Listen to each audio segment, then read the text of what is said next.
Mga kwento ni Felmo.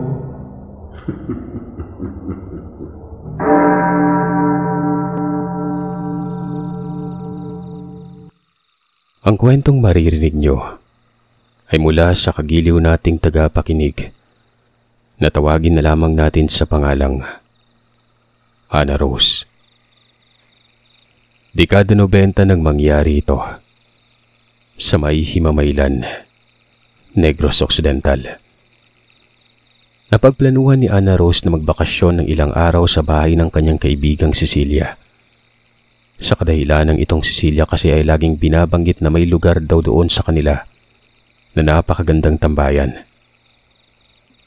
Dating bahay ito ng lola at lolo ni Celia na matagal nang yumao, na kung saan nasa ibabaw ng bundok at tanaw ang kabuuan ng Himamaylan.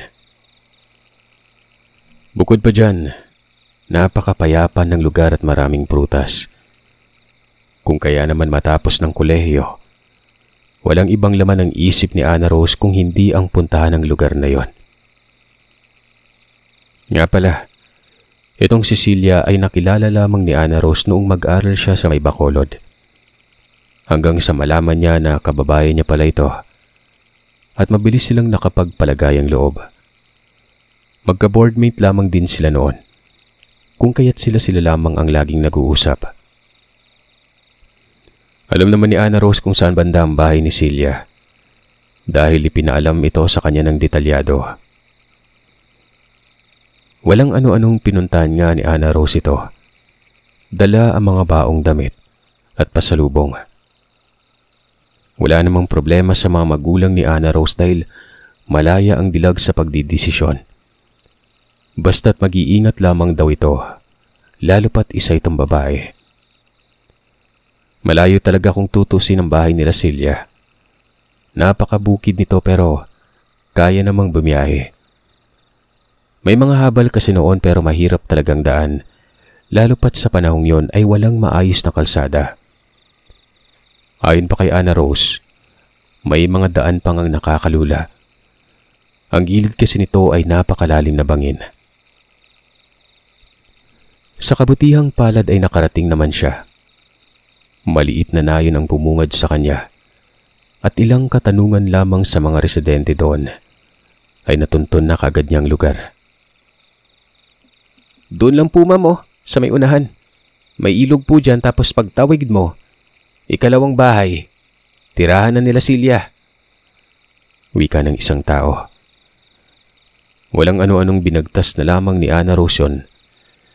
Nang bumungad na siya sa bahay ay nagulat pa umano si Celia.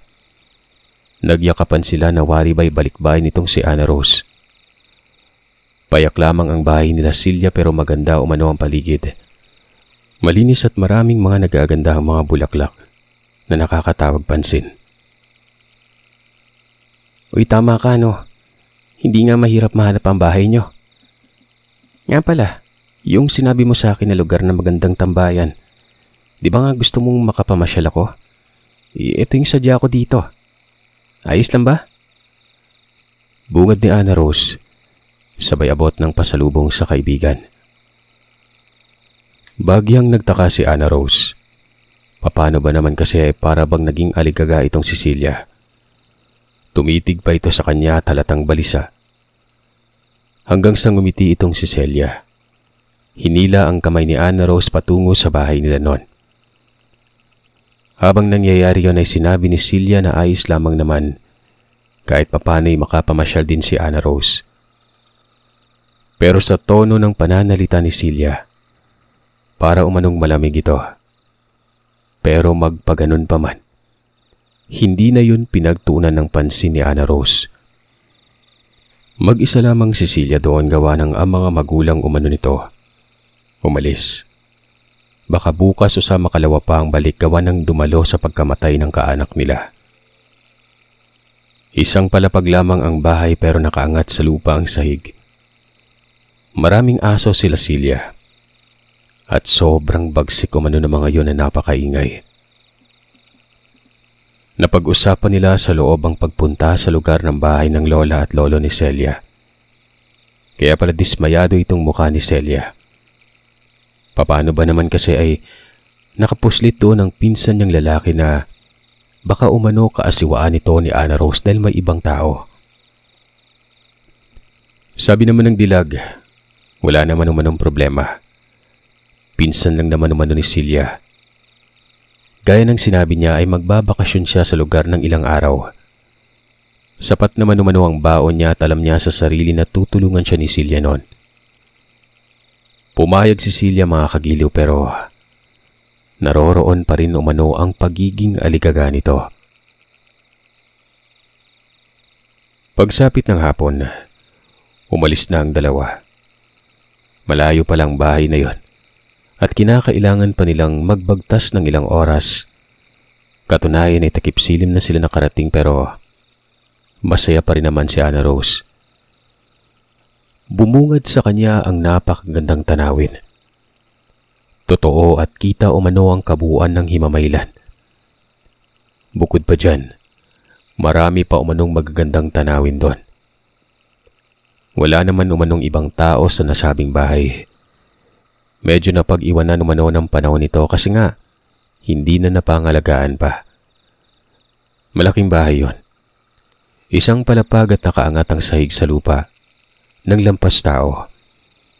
May konting dingding dito na para lamang ding dalawang palapag yon. May hagdan na kahoy sa gilid. Patungo naman sa itaas na ang bumungad ang maliit na beranda. Napapalibutan ang berandang yon ng mga halamang pagsabit. Lumalangit-ngit pang sahig na para bang bibigay ito. Doon sa loob ay nagkalat umano ang mga kagamitan. Kagaya na lamang ng mga damit. Mabilis na nilinis ito ni Celia at habang nangyayari yon, iginagala naman umano ni Ana Rose ang kanyang paningin sa kabuuan ng bahay. May dalawang silid, pero ang isa ay walang pintuan.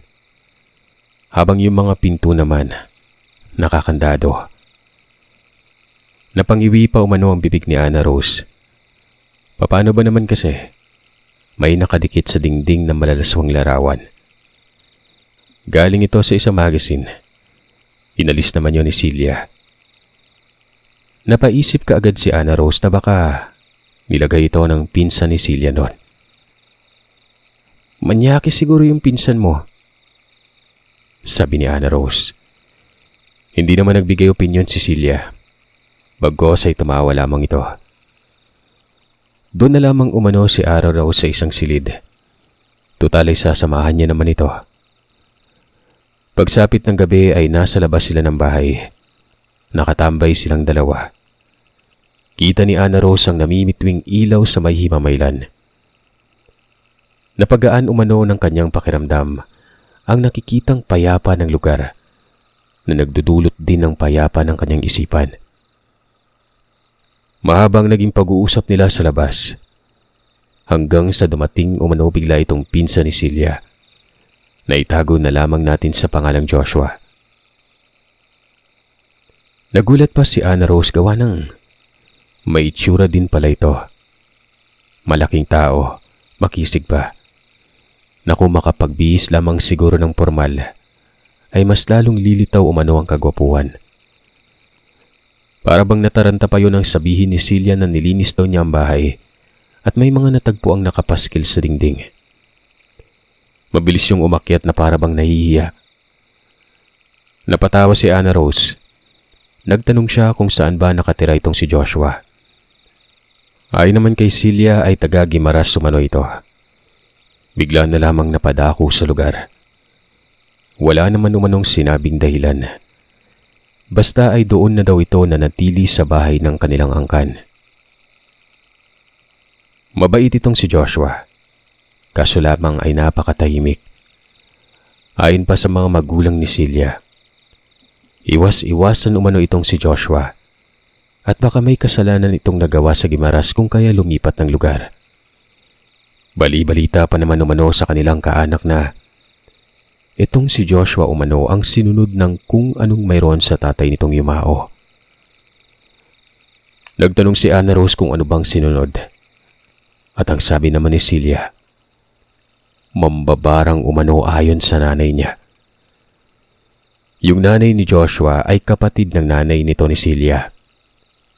Pero namatay umano yon sa hindi malamang dahilan.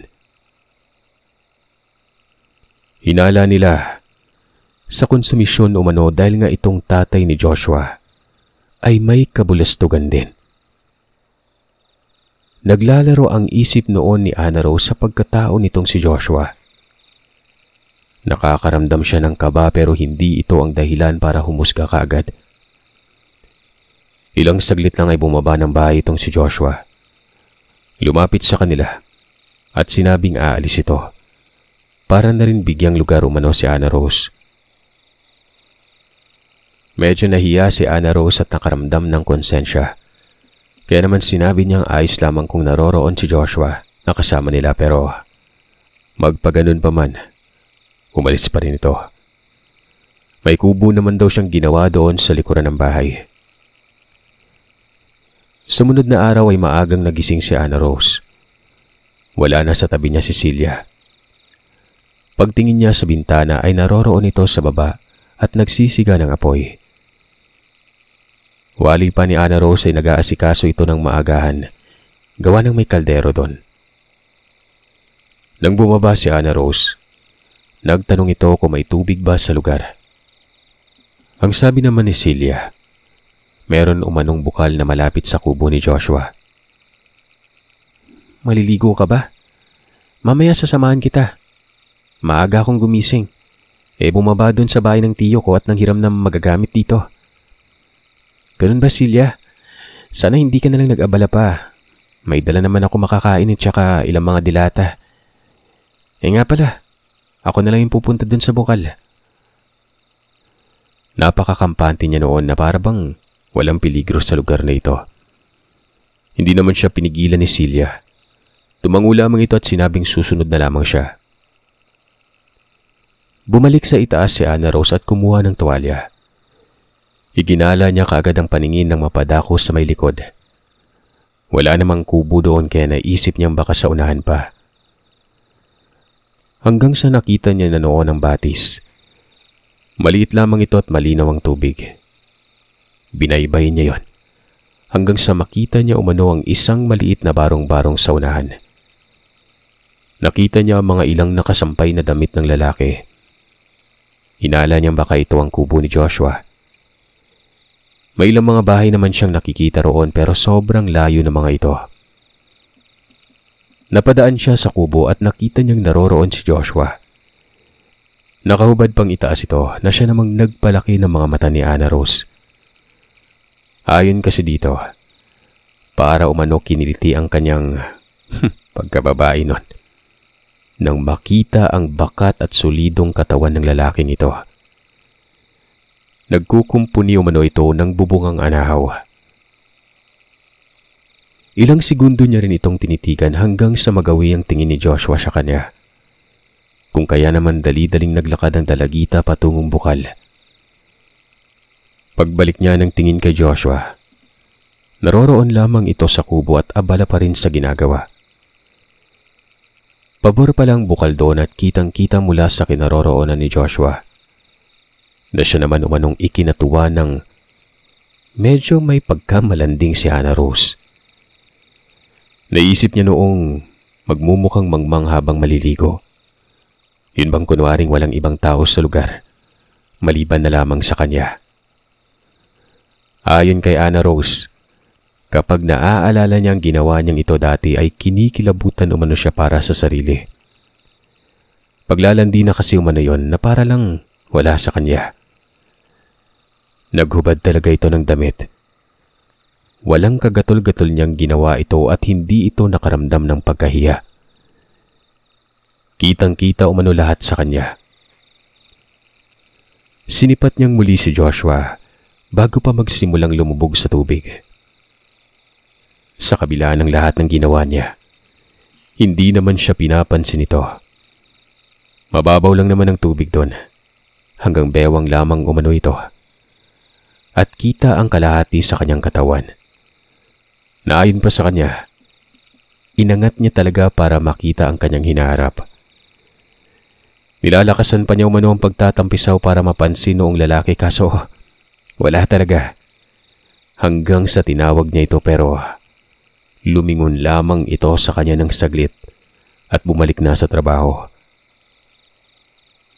Lalaki siguling gusto nito si Joshua. Ay, sayang, makisig pa naman. Wika ni Ana Rose sa sarili. Kinuskus niya ang buong katawan habang nakatitig kay Joshua noon. Talagang sagara na umano ang paglalantad niya ngayon at nagmukha na siyang timang. Aminado si Ana Rose na may nakarelasyon na umano siya. Hindi na siya birhen noong mga panahon na yon. At yung taong nakarelasyon niya dati, iniwan lamang siya. Kaya hindi na inosente itong babaeng ito. Katunayan ang pagbabakasyon niya doon sa lugar ay para aliwin ang isip sa depresyong nararanasan nun. Desperada at wala nang paki ito kahit pa ilantad ang sarili. Pero ayun, lumalabas na wala namang pakialam sa kanya si Joshua. Nagsalok pa ito ng tubig sa batis pero hindi man lamang umano siya tinitingnan. Ayon kay Rose, para bang na-challenge umano siya doon kay Joshua. Imbis na kalokohan lamang ang ginawa niya, parang nagkaroon tuloy siya ng kuryosidad sa lalaking yon. Hanggang sa umuwi na lamang siya noon, hindi man lamang siya binati ni Joshua nang mapadaan ulit sa kubo nito. Mula ng mga oras na yon ay wala nang ibang bukang bibig itong si Ana Rose kung hindi ang patungkol kay Joshua. Lalong-lalo na sa tuwing nag-uusap sila ni Celia. Tinatanong niya ang kaibigan noon kung binata pa ba ito. Ay naman kay Celia ay binata pa at matanda lamang ng 2 taon sa kanila. Bukod pa umano doon, natanong niya rin kung ano ba ang napiling kasarian nito. Kasi parang binabae dahil nga sinubukan niyang akitin yon. Doon sa bukal, hindi man lang ako pinansin, di ba nga may mga nakapaskil sa bahay ng mga malalasong larawan pero bakit ganun siya? Loko ka talaga, Ana Rose. Akala ko matino ka. Baka pinagtatawanan ka nun pero hindi lang nagpapahalata. Gabi na yon. 3 araw na sa pagbabakasyon ni Ana Rose. 3 araw lang ang balak niya doon kaso naisip niyang magtagal muna. Tila ba nahuhumaling siya sa lalaki dahil sa kakaibang ugali nito. Hindi niya naman nakakausap o nakikita niya lagi pero hanggang doon lang. Nahihiya naman siyang lapitan nito at kausapin kasi nga napakababaw na nun. Sa 5 araw, mag-isa na lamang si Ana Rose sa bahay na yon. Ito kasing si Celia ay piniling bumaba ng bayan para na rin makabili ng pangkonsumo. Saglit din itong mananatili sa orihinal na bahay nila. Gawa ng umuwi na kasi ang mga magulang. Ipapaalam din umano nito na may kaibigan siyang nagbabakasyon sa lugar. At ito na nga si Ana Rose. Habang nasa bahay at mag-isa lamang si Ana Rose noon, pinili niyang magbasa-basa. May mga pocketbook kasi siyang dala noon na siyang uso ng mga panahon na yon. Hanggang sa hindi niya namalayang nakatulog na lang siya at naroroon ito sa mahabang upuan sa may beranda. Nagising ang dilag, pero madilim na. Tila ba kalulubog pa lamang ng araw. Lilipat sana sa silid si Ana Rose nang mapansin ang silid na isa na nakabukas ang pintuan. Nagdala siya ng flashlight noon kaya naman nakikita niya itong malinaw. Hanggang sa lumapit ang dilag at sinilip ang loob noon pero wala naman siyang nakita maliban na lang sa mga kagamitan ng isang lalaki. Napagtanto niya na silid ito ni Joshua. Kaagad din pumasok sa isip na baka dumating si Joshua at hindi niya namalayan nun. Kinabahan naman umano si Ana Rose nun. Hindi dahil sa takot, kung hindi sa pananabik na makita ang lalaki. Ilang saglit pa, nagpunta na ito sa may silid at inantay niyang magpakita itong si Joshua. Pero nakarinig umano siya noon ng kagaskas sa labas ng bahay. 2 Dali-dali siyang sumilip sa bintana. Iginala niya sa labas ang tama ng ilaw. Pero wala namang tao. Hanggang sa naisip niyang bumaba noon, tapos ay nagsiga siya sa unahan ng bahay. Doon siya pumesto sa bandang bangin kung saan tanaw doon ang kabuuan ng himamaylan. Kumakain ng chichirya si Ana Rose. Ilang saglit pa ay nakarinig muli siya ng kagaskas. Pero may kasama na itong pagsitsit. Batid ni Ana Rose na nasa liblib ito banda. Hindi takot sa dilim itong si Ana Rose pero sa mga puntong yon, kinikilabutan naman siya.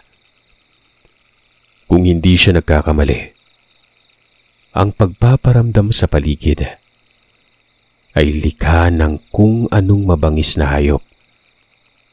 O ang mas malala pa, baka ng isang elemento. Hindi nalingid sa kalaman ni Ana Rose sa mga elemento dahil lumaki siya sa poder ng kanyang mga magulang na may mga paniniwala sa mga kababalagan. Maiging pinakiramdaman ni Ana Rose ang paligid pero habang nangyayari yon, unti-unti siyang umaatras pabalik. Ilang sandali pa, kakaibang ungol na ang naririnig niya na para na umanong sasabog ang kanyang dibdib noon sa tindi ng kaba. Hanggang sa walang ano-ano, may humablot umano sa kanyang kamay na siyang dahilan kung bakit siya napasigaw. Pero bigla na lamang tinakpan ang kanyang bibig noon. Pagsipat niya kung sino ito, walang iba kundi si Joshua. "Uy, kamaingay! Sumunod ka dito sa akin, dali!" "Sandali, ginulat mo naman ako eh, bakit ba?" "May kung ano sa paligid. Basta sumunod ka sa akin." Muli na namang hinablot ni Joshua ang kamay ni Ana Rose. Sa pagkakataong ito, sumunod na lamang ang dilag. Hanggang sa makarating umano sila sa kubo noon ni Joshua. "Nasabi ba sa'yo ni Celia na may aswang dito?" Bungad kaagad ng binatilyo. Napakunot naman ang mukha ni Ana Rose. Napakaseryoso kasi ang mukha ni Joshua at halatang aglikaganon. Wala naman siyang nasabi sa akin eh. Maliban na lang sa magandang tambayan tong lugar ng lola niyo." Ganun ba? Alam kong napansin mo yun kanina. Aswang yun. Parang sa'yo may interes eh. Pumunta ako doon sa bahay. Nakita kong kanina pa nakamasid sa'yo eh. Hindi mo alam eh. Matapos marinig ni Ana Rose sa mga sinabi ng binata, nagtanong siya kung sino ang aswang, gawa ng parang kilala ito ni Joshua. Pero wala nang binanggit na iba sa kanyang lalaki, maliban na lamang sa katagang basta. At kasunod na noon ang manatili si Ana Rose sa poder niya hanggang umaga. Dagdag pa ng binata, kung maaari ay bukas na bukas umano, ay umuwi na ito. Medyo naguguluhan si Ana Rose ng mga panahon na yon. Nakikita niya kasing tila may tinatago sa kanya si Joshua. Magpaganon pa man, hindi na umano siya nagbigay ng opinyon. Mabilis kasing napalitan ng kagalakan yon, lalo pat kasama niya si Joshua at doon pa talaga siya matutulog sa kubo nito. Abalaw manunoon ang lalaki. Panay alis ito, tapos bumabalik agad, na para bang nagmamasid-masid sa lugar na yon at binabantayan siya. Hanggang sa lumalim ang gabi, bigla namang dumating itong si Celia na siyang ipinagtaka noon ni Ana Rose kasi nga, dapat ay bukas pa ito. Nagtanong pa siya kung bakit naroroon ang kaibigan. Pero ang sabi nito, hindi na siya pumunta pa sa bayan. Doon lamang daw siya sanayon at doon lang din namili ng pangkonsumo. "Teka, paano mo nalaman na narito ako?" tanong ni Ana Rose. "Wala ka dun sa bahay. Alam ko naman na may ano ka sa pinsan ko. Tara na nga, ang lakas pa ng pagkatawag mo. Baka marinig ka ni Joshua. Sita ni Ana Rose at kaagad na nilang nilikas ang kubo ni Joshua noon. Napatingin pa noon si Ana Rose sa binatilyo.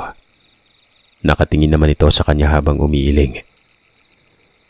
Kaagad niya namang sinabi na huwag mag-alala dahil may kasama na siya sa bahay. Ikinuwento naman ni Ana Rose kung ano ang nangyari at kung paano siya napunta doon sa bahay ni Joshua. Na meron ngang aswang. Ang sagot naman ito ni Celia. Ano? Sinabi niya yon? Maniwala ka doon. Baka nililin lang ka lang nun. Narinig mo naman yung mga sinabi ko patungkol sa kanya, di ba? Iwasan mo siya, Ana Rose. Baka siya lang din yung aswang. Alam mo, may aswang dito pero yun nga, hinala nila itong si Joshua daw. Kaya nga ayaw bumaba ng nayon eh. Nahihiya yan. Napahinto saglit si Ana Rose sa sinabi ni Celia. Napakunot ang mukha niya at napapaisip na maaaring tama ito. Paano ba naman kasi? Nagkataon pa talagang wala si Celia sa bahay bago nagpakita itong si Joshua. Baka nga pakana lamang umano yun ni Joshua para malaya ito sa gagawin sa kanya. Hanggang sa nakarating umano sila sa malaking bahay na yon. Nagtaka si Ana Rose dahil wala naman kasing dalang pangkonsumo itong si Celia. Natanong niya yon kung nasaan ang mga binili pero hindi kaagad nagsalita ang kaibigan na parabang nag-iisip pa. Hanggang sa ilang segundo ay sinabi nito na iniwan niya muna sa bahay ng mga magulang. Gabi na kasi at hirap na siya sa daan. Hindi na lamang kumibo noon si Ana Rose. Tumango na lamang ito at pinili niya ng magpahinga. Hindi mawala-wala sa isip niya yung nangyari kanina. Habang nakahiga siya noon sa papag, si Celia ay naroroon pa sa baba. Naririnig niyang tila nagmumuni-muni ito. Yun bang parang may kinakausap? Sinilip naman ni Ana Rose yun sa siwang. Nakita niya sa ilalim ng bahay si Celia. Nakaupo ito sa isang bato sa gilid ng haligi at nakatulala nun. Bumubuka-buka umano ang bibig nito. Nakapikit ang mga mata na parang isang baliw. Habang nagmumuni-muni umano itong kaibigan niya, bumabali-bali pa umano ang leeg nito. Maya-maya pa ay tumayo umano ito at naglakad. Akala pa nga niya, baka aakit na ng bahay kaso hindi niya naman naririnig na mayabag sa may hagdan. Pagkos ay napalitan ito ng tinig na mga kuliglig nun na parabang lumalakas. Isabay pa dyan ang pagaspas ng mga dahon ng puno na animoy. May malakas na hangin ang tumama dito. Inabot na lamang daw ng isang oras pero hindi pa talaga bumabalik si Celia. Sa halip, ang bumalik sa kanya noon, ang nararamdaman niya kanina na sobrang kilabot. Nakakatakot tumano ang huni ng kuliglig. Lumalakas sa tumihina ito. Ibang-iba umano talaga, Sir Seth. Isabay pa umano dyan ang tunog ng palaka na napaka-imposible gawa ng nasa itaas sila ng bundok. Tinawag ni Ana Rose si Celia kung nasaan na ba ito. Kinuha-kuha umano siya sa kubo tapos iniwan din naman. Lumabas ito ng silid. Ang problema, naiwan niya pa ang flashlight doon sa kubo ni Joshua. Kung kaya naman wala siya magamit na ilaw nun. May naaninag si Ana Rose, pero limitado naman ito gawa ng madilim. Maya-maya ay may kumalabog sa may bandang hagdan. Nawari bang may umaakyat ng bahay. Gumaan ang pakiramdam ni Ana Rose pero iba ang bumungad sa kanya. Si Joshua yon. Hinatak ang kanyang kamayan pabilis na dinala sa kabilang silid. Tapos ay nagsara ng pintuan. Kilala mo lang yung kaibigan mo sa eskwela. Pero yung pagkatao hindi. Huwag ka maglilika ng ingay. Dito ka lang. Dito lang tayong dalawa. Kala ko pa naman si Celia na. Ikaw lang pala. Hindi kita maintindihan, Joshua. Hindi mo pa ba nakukuha? Wala ka bang napapansin? Sabagay, hindi naman nakatuon yung atensyon mo sa kaibigan mo, di ba? Nakatuon lang yung atensyon mo sa sarili mo. Aswang ang pamilya nila Celia Ana Rose. At itong dahilan kung bakit ako naririto sa lugar na ito. Hindi ko talaga siya pinsan. Ang nanay niya, ampun lang ng lola at lolo ko. Nang marinig yun ni Ana Rose ay parang may kumalembang umano sa tenga niya. Para siyang nabingi sa mga sandaling yon. Windang na windang si Ana Rose. Pagkabalik ng kanyang ulirat, nakita niyang nakasilip sa bintana si Joshua. Tapos ilang saglit lang ay isinara nito ang bintanang yon at sinabing naririyan na umano sa labas. Hanggat maaari ay wag umanong mag-iingay si Ana Rose. May inabot sa kanya si Joshua. Pamahid dito sa katawan. Parang omega painkiller umano ang samyo nun. Ang sabi naman ni Joshua ay magpahid daw si Ana Rose. Para saan? Basta magpahid ka. Matatago niya yung amoy mo. Isipin nilang ako lang ang nasa silid. Mabilis na nagpahid si Ana Rose. At ilang saglit lang, nakarinig siya ng pagkalampag. Ayon kay Ana Rose, parang bintana umano ito sa kabilang silid. Kasunod noon ang napakabahong amoy. Tapos ang kakaibang huni na parabang napakalaking butiki umano. Bukod pa dyan, may naririnig din siyang paglangit-ngit ng kahoy na animoy may taong dahan-dahang umaakit ng hagdan. Pabulong naman na sinabi ni Joshua nang kung matitiktikan man si Ana Rose sa kabilang silid. Anumang sasabihin ni Joshua ay sumunod daw ang dalagita. Kapag sinabing takbo, takbo. Tumango lamang si Ana Rose noon pero hindi napigilan ang mapaiyak. Aminado siyang nagsasabi ng totoo itong si Joshua.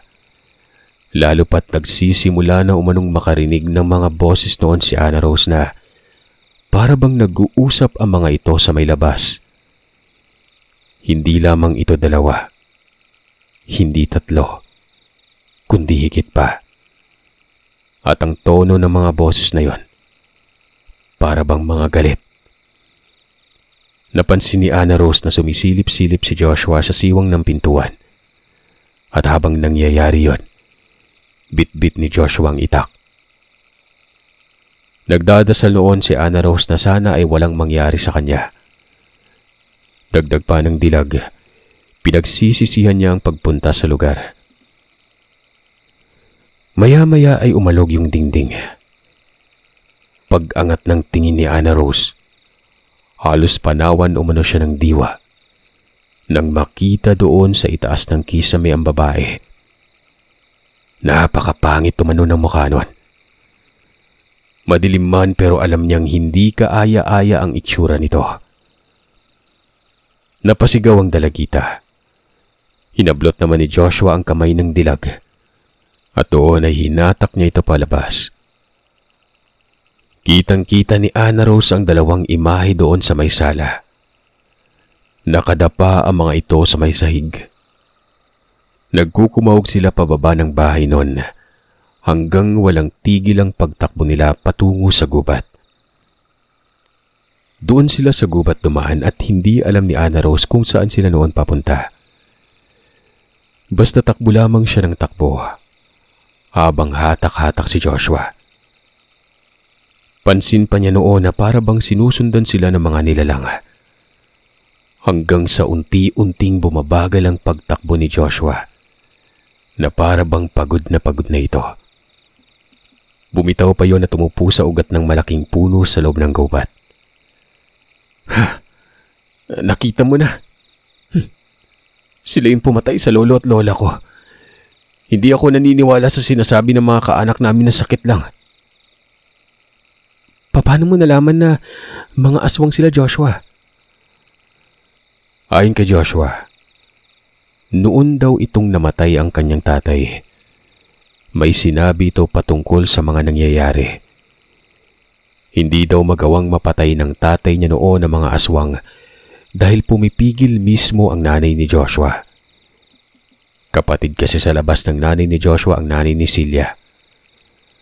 Gaya ng sinabi sa kwento, hindi niya ito pinsan.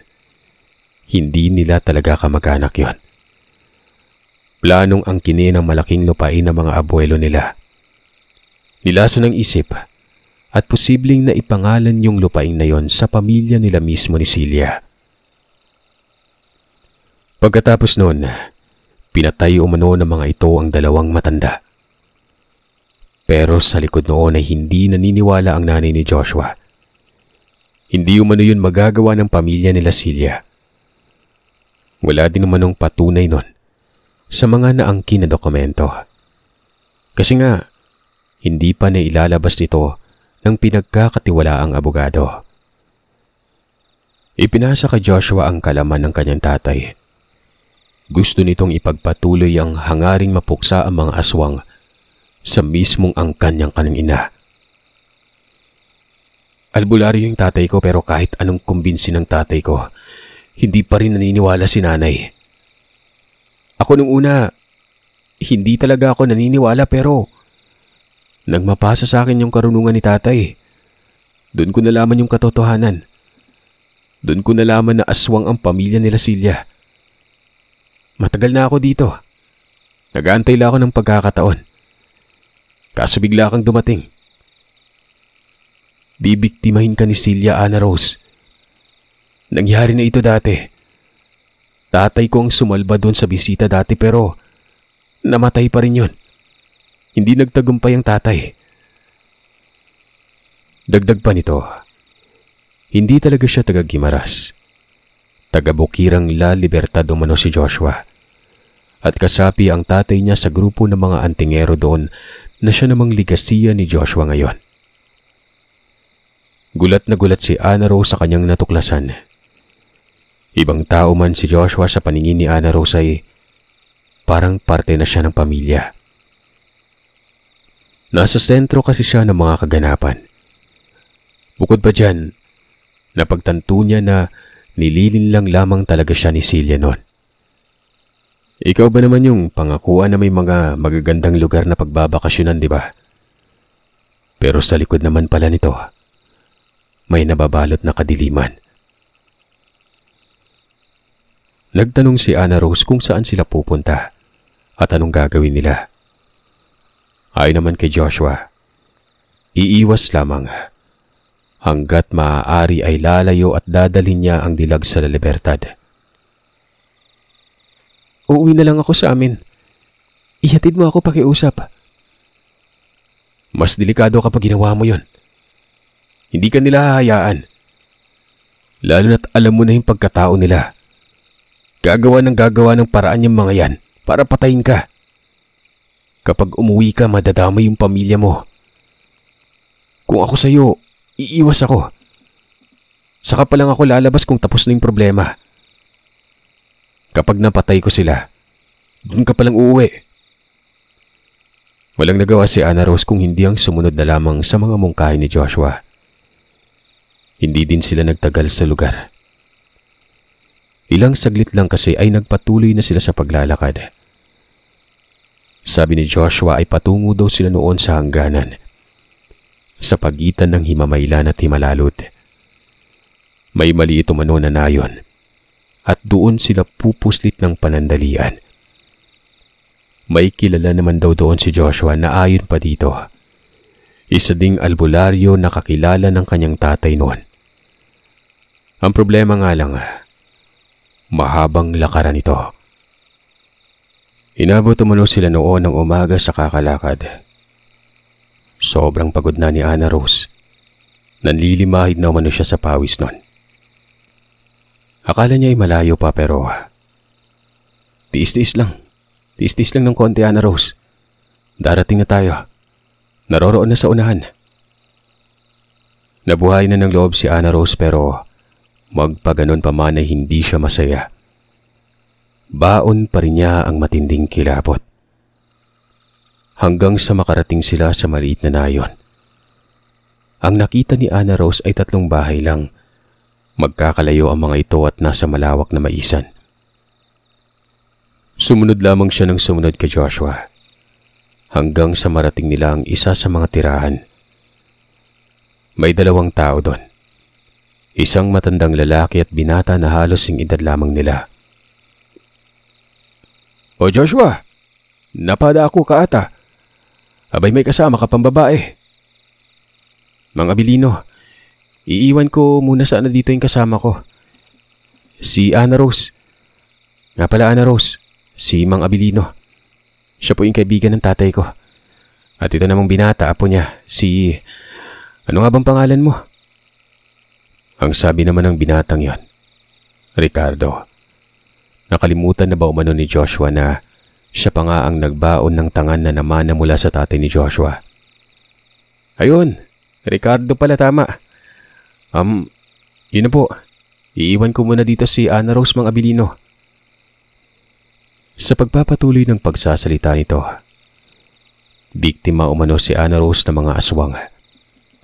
Mabuti na lamang at nagkataong naroroon siya dahil kung hindi pa, pangalan na lamang ang uuwi ng dilag sa bayan.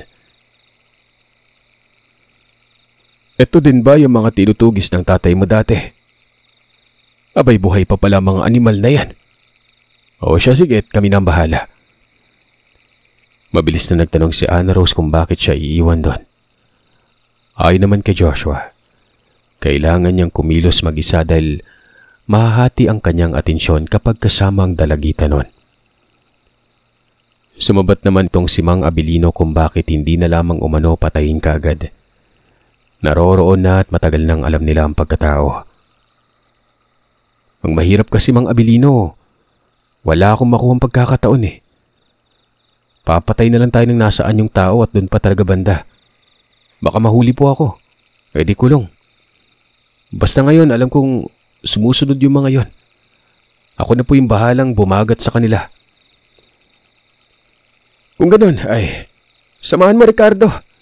Kahit papaano may makatulong ka." Ayon pa kay Ana Rose, para umano siyang gumagalaw noon sa ibang mundo. Lahat ng pinag-uusapan doon, kakaiba. Nakakapanibago at talagang hindi pangkaraniwan. Pumayag naman itong si Ricardo, habang si Ana Rose noon ay nagpupumilit na sumama. Pero ganun talaga ang pagdudumili ni Joshua. Masasayang lamang umano ang pagligtas sa kanya kung mapapahamak lamang din naman ang babae. Mabuti nang doon kasi nga alam niyang ligtas ito sa poder ni Mang Abilino. Umalis na Joshua at Ricardo. Dala-dala ni Ricardo ang itak. Guyod pang kalabaw na may kalesa. Nawari ba'y gagamitin ito na sasakyan nila? Maliit lamang ang bahay ni Mang Abilino. Sapat lamang sa iilang tao nun. Pero may lenta ito sa may labas. Bali may nakarugtong na parang beranda pero kamalig ito. Doon nagpahinga si Ana Rose at dahil nga sa tindi ng pagkapagod, ay hindi na malayang nakatulog ang dalagita. Nagising na lamang siya umanunoon na hapon na at bumungad kaagad sa kanyang gilid ang mga nilagang kamote. Walang katao-tao sa bahay. Sinipat niya ang buong lugar. Hanggang sa nakita niya si Mang Abilino sa uma nito kasama si Ricardo. Napakunot ang mukha niya kasi nga umalis ito pero bakit naroroon? Hanggang sa maya-maya pa, nakita niyang pabalik na ng bahay ang mga ito. Doon niya nalaman na ang mga aswang pala nasa paligid lang. kung kaya naman hindi daw natuloy ang pagbagat sa baba nun. Si Joshua umano noon ay may tinitignan lang sa lupain na baka hinahanap umano nito ang lugar kung saan posibleng nagtatago ang mga yon. May araw po, di ba? Makikita naman siguro ang mga yon. Mas matinik magkubli ang mga aswang sa araw, iha. Kumpara sa gabi na madali lang silang matukoy. Nagawa ka ng manipulahin eh. Ayon kay Joshua, pinaasa ka daw na may magandang lugar eh. Ako, taktik kayo ng mga aswang, iha. Huwag ka magtitiwala kagad sa mga taong hindi mo lubos kilala. Hindi mo ba napapansin? Abay, gustong gusto mong makapunta. Parang dun lang umiikot yung mundo mo. Isang pahiwatig yan sa isang panggagayuma. Pero hanggat naririto ka sa bahay, kumalma ka lang. Kontrolado natin ang sitwasyon. Paglilinaw ng matanda nun. Hindi talaga lubos mapagtanto ni Ana Rose na aabot siya sa ganong sitwasyon. Gaya ng nabanggit, parang iba ang ginagalawan niyang mundo. Mula nang matapos ang kolehiyo, napadako sa isang magandang lugar na hindi umano napakapayapa pero kasunod na noon ang bangungot sa buhay niya. Iniisip niya rin noon ang mga bagay-bagay mula noong magkakilala sila ni Celia. Napakabait nito sa kanya. Lagi siyang masaya habang kasama ito. Pinagluluto siya ng pagkain kahit hindi naman sila ganon katagal magkakilala. Oo, at magkakababayan sila. Posibleng magkapalagayang loob kaagad pero sa maikling panahon na yon, mahigit pa sa magkakapatid ang turingan nila na siya namang napag-isip-isip niya na may motibo nga ito. Ilang saglit lang ay may nagsidatingan umanong mga tao doon. Dalawa ito na puro lalaki at tila badadayo ng patayan. May bitbit na mga itong mahahabang itak. Nakakakilabot umano ang mga yon ayon pa kay Ana Rose. Yung dating pa ng mga ito, para bang napakababagsik at panay sipat sa kanya. Nakikipag-usap si Mang Abilino dito. Naririnig niyang tutulong ang mga ito. Hanggang sa sinabi ng isa na si Joshua umano ang dahilan kung bakit sila naroroon. Bigla na lamang umanong sumulpot si Joshua sa mga bahay nila at doon humingi ng tulong. Kaagad lumapit si Ana Rose. Nagtanong siya kung nasaan na si Joshua. Ang sabi naman noong isang tao, mamayang gabi pa umano babalik ito. Bagamat nasa paligid umano ang aswang, pero umuwi umano itong si Joshua doon sa bahay ng lola. May gagawin lamang uman doon para hindi makauwi ang mga nilalang. Takang-taka si Ana Rose. Alam niyang napakalayo noon at pagod na rin si Joshua. Napatingin siya sa isang banda at napapaisip sa sarili kung anong klaseng tao itong si Joshua. Hanggang sa tumawa si Mang Abilino na tila ba napansin ang pagiging aligaga ni Ana Rose. Hindi mo kilala si Joshua, iha. Napapagod siya pero madali lang makabalik ang lakas niya. Mahirap ipaliwanag lalo't wala ka namang saklaw sa mga agimat. Basta, isipin mo na lang na may agimat ang lalaki mo. Ano po? Naku, hindi ko siya lalaki. Kakilala nga lang namin eh. Sabat ng dilag nun. Umiling si Mang Abilino. Tapos sinabi nitong halata naman na may gusto si Ana Rose kay Joshua. Sa pagtatanong pa lamang nito at reaksyon ng muka, doon pa lang ay huling-huli na ni Mang Abilino ang dalaga.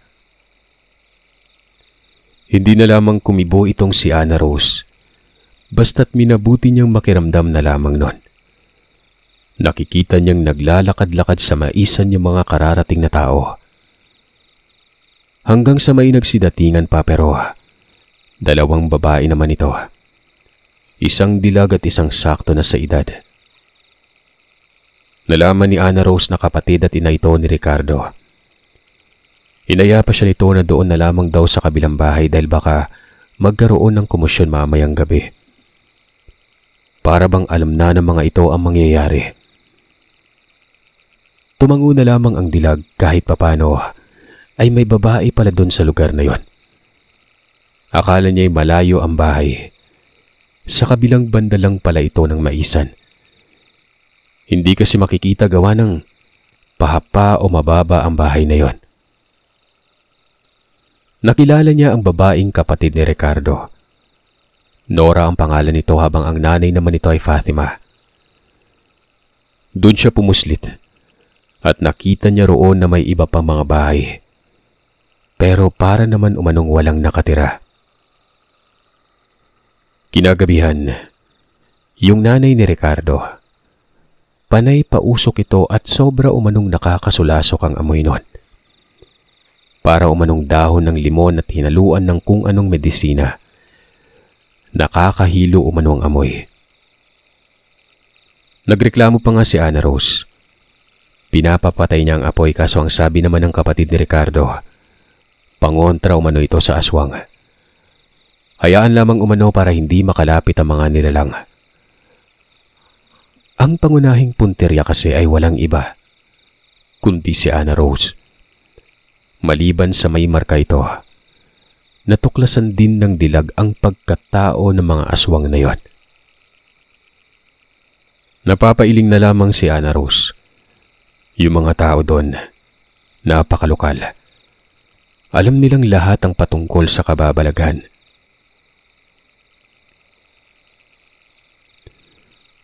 Hating gabi, nagkasigawan sa kabilang parte na maisan.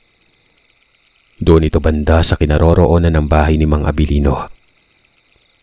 Para bang may gulo umano doon. Nakikita ni Ana Rose sa mga kasama sa bahay na mga babae na para bang sobrang nag-aalala. Naririnig niya pa ang pagmumuni-muni ng dasal ni Manang Fatima. Tapos ay lumuluha ang mga mata nito. Dahil doon, hindi na panatag si Ana Rose. Posible kasing may masamang nangyayari sa mga kalalakihan doon. Matagal umano ang pagsisigawang yon. May kasamang nakakakilabot din na tinig. Lumabas si Nora. Pinalakas ang siga sa gilid ng bahay. Nilagyan pa yon ng kung ano-anong mga dahon. Tapos ay sinabuyan ng lana. Maging si Nora ay nagmumuni-muni na rin ng dasal. Ilang saglit lang ay nakikita ni Ana Rose na nagkahawi-hawi ang mga mais. Rinig niya rin ang kagaskas noon at mahinang pagsitsit. Pinapasok ni Manang Fatima ng bahay si Nora. Huwag daw lalabas dahil parang may nagmamasid na aswang sa malapit. Tarantang-taranta umano si Ana Rose noon. Napasigaw pa siya dahil sa sobrang takot. Pagsapit umano ng madaling araw ay nagpakita si Mang Abilino at Ricardo. Sugatan si Ricardo, habang si Mang Abilino naman ay wala. Halata sa itsura ng mga ito na pagod na pagod. Malungkot din naman ang mukha nito. Nadali si Rojas. Hindi kasi nakinig eh. Sabing wag lalampas ng lupain eh, nagmatigas. Patay na si Rojas, Fatima.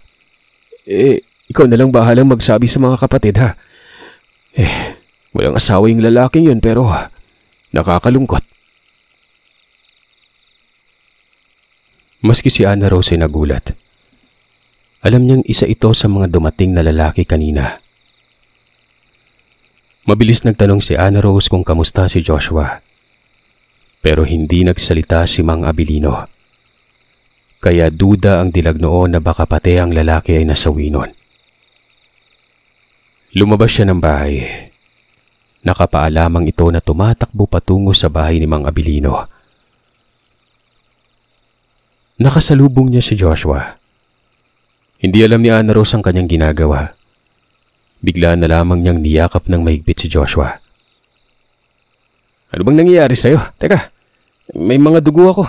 Baka madumihan ka. Ang sabi naman ni Ana Rose, nag-aalala siya at baka namatay ang binatilyo. Ayon naman kay Joshua, inililibing niya lamang umano ang mga magulang ni Celia. Hindi umano nagpakita si Celia pero aminado siyang habang nangyayari ang pakikipagbuno sa mga aswang. Naroroon ito. Tumangulang si Ana Rose. Bumitaw siya at nakaramdam ng pagkahiya. Saka pa lamang siya nagkaulirat at naisip na yakap pala si Joshua noon. Ayon kay Ana Rose, nanatili pa sila doon ng 1 linggo. Binigyan nila ng respeto ang pagkamatay ni Rojas. Nag-usap pa nga noon si Ana Rose at Joshua. Sinabi ng binatilyo na dapat hindi na lamang sila pumuslit sa lugar. May nadamay tuloy. Kasalanan niya umano yon dahil bukod kasi sa pagpuslit ay nanghingi din umano siya ng tulong. Doon na rin sinabi ni Joshua na pwede na umanong makauwi si Ana Rose. Iisa na lamang umano ang aswang at posibleng wala na magagawa ito. Basta mag-iingat lamang umano ito. Anumang hudyat ni Ana Rose, ihahatid siya ni Joshua noon. Sa sandaling panahon na yon, bagamat nabalot ng katatakutan, tuluyan nang nahulog ang loob ni Ana Rose sa lalaki. May kakapalan naman ang mukha niya noon at sinabi niya ito ng walang paligoy-ligoy na gusto niya si Joshua. Hindi umano nakakibuka agad ang binata. Napangiti lamang ito pero umiling. Tapos ilang saglit lang, sinabi nitong mamili ng tamang tao si Ana Rose. Hindi daw sila bagay. Iba ang antas nila sa buhay. Isa pa, mali umano ang pangunahan ng lalaki. Pero wala na umanong pake si Ana Rose noon basta nakapagbitaw na siya ng kataga. Yun na daw yun. Depende na kay Joshua kung kakagat ito. Kapalan na daw ng kapalan sa mukha pero gusto niya talaga si Joshua noon. Sumunod na araw, nagpahatid na si Ana Rose. Ligtas na nakauwi ito. Pero sa likod ng lahat ng pangyayari ay hindi niya ipinaalam sa kanyang mga magulang. Baka kasi magalit pa ito. Akala niya, yun ang huling pagkikita nila ni Joshua. Pero ilang araw lang, bumalik ito. Abay, akalain niya ba namang gustong bantayan si Ana Rose pero prangkang sinabi ng dilag na iba ang dahilan. Hindi pagbabantay kung hindi gusto din siya ng lalaki. Sinabi naman ni Joshua na pagbabantay talagang sadya niya dahil nga si Celia umano ay hindi pa umuwi ng bahay. Bagamat nalagyan niya ng pangontra ang bahay pero dapat magpapakita ito. Pero wala, kaya delikado umano. Sa kauli-hulihan, umamin din ito. Parang hindi na umano dumaan sa panliligaw nun. Rekta na umano mga kagiliw. Nakapagtapos naman ng pag-aaral itong si Ana Rose kaya walang problema sa kanyang pamilya. Nagkatuluyan silang dalawa. Sa kasalukuyan ay manggagamot itong si Joshua habang si Ana Rose naman, guro sa isang pampublikong paaralan doon. Nabiyayaan sila ng 4 na anak. Ayon kay Ana Rose, nadala siya sa pag-aaya ni Celia. Nakaranas siya ng sobrang nakakakilabot na tagpo. Pero hindi niya inaakala na doon din pala niya matatagpuan ang lalaking makakatuluyan niya.